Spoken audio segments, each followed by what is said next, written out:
It's time for some Necron horror as we build and review the new Grimskull Necrocyborg Flayers from Wargame exclusive.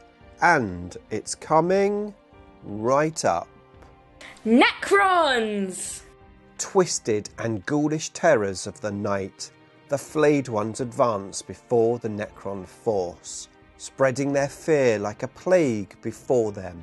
Stooped yet terrifyingly agile beasts from man's darkest nightmares, the flayed ones' long flensing blades can strip the skin of their prey in seconds. Thin and wiry, they adorn themselves with the still wet hides of their victims, leaving the skinned corpses to sow fear and confusion amongst their enemies' ranks. So that was an excerpt from the 3rd edition Necron Codex, the codex that I first started playing Warhammer 40k and Necrons with. Now, I've always loved flayed ones, and I currently own 60 3rd edition metal flayed ones that I've collected over the years.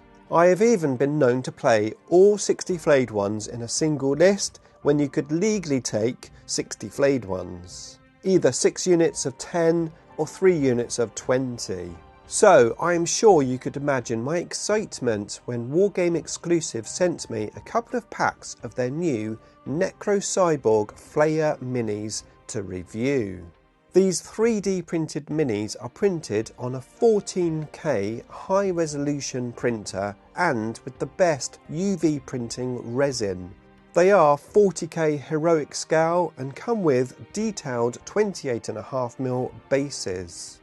I have reviewed many Necron based models from Wargame Exclusive already on the channel, and as always, even though I've been sent these for free, this will be a totally unbiased review.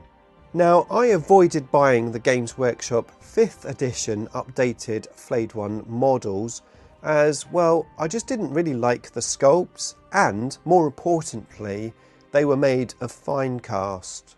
I've also heard so many horror stories of the current plastic miniatures where people have had nightmares building them that I've just stuck to my old school minis.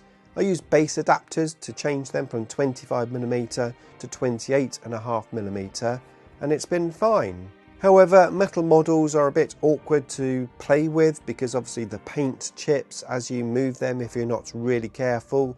So, as you could imagine, having these new Flayer models was pretty exciting.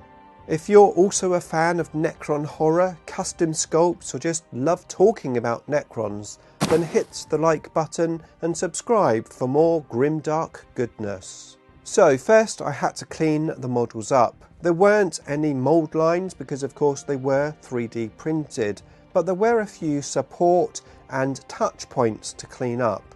This was pretty easy to do and only took me an hour or so.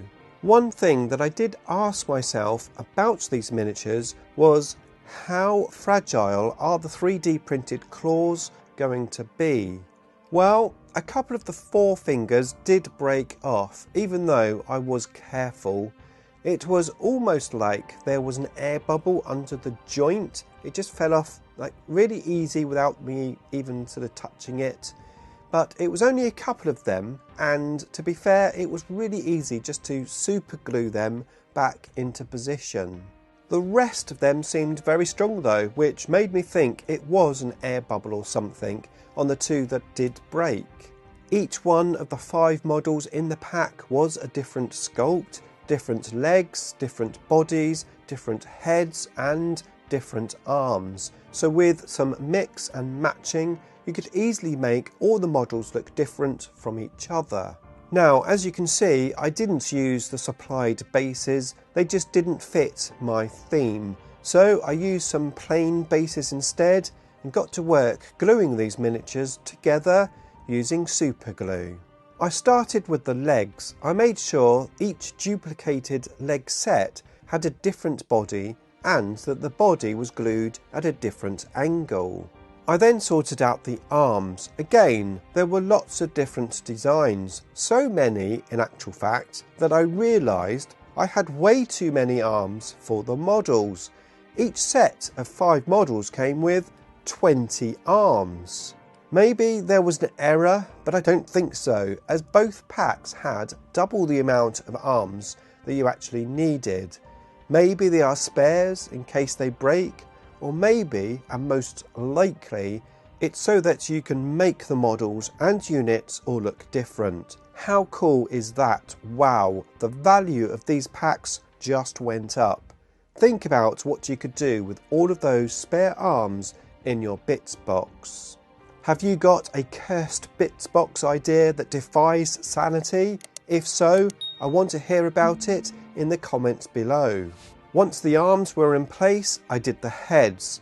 I like to do the heads last if possible, as you can then angle them to fit the poses. Again, I did a mix and match of the heads, but it does seem like the heads are dedicated to the bodies.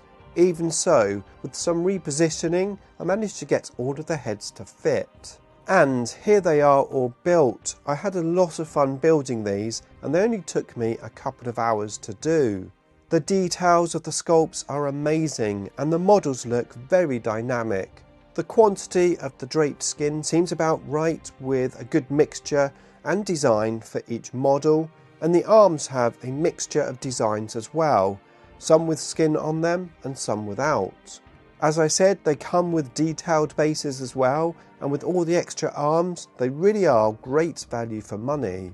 I will link these miniatures for you in the description and pinned comment below, and it's fair to say that Wargame exclusive have a lot of awesome miniatures in a lot of different 40k factions as well, so it's well worth a look. In the meantime, here are some other videos about the Necrocyborg range of miniatures for you to watch next.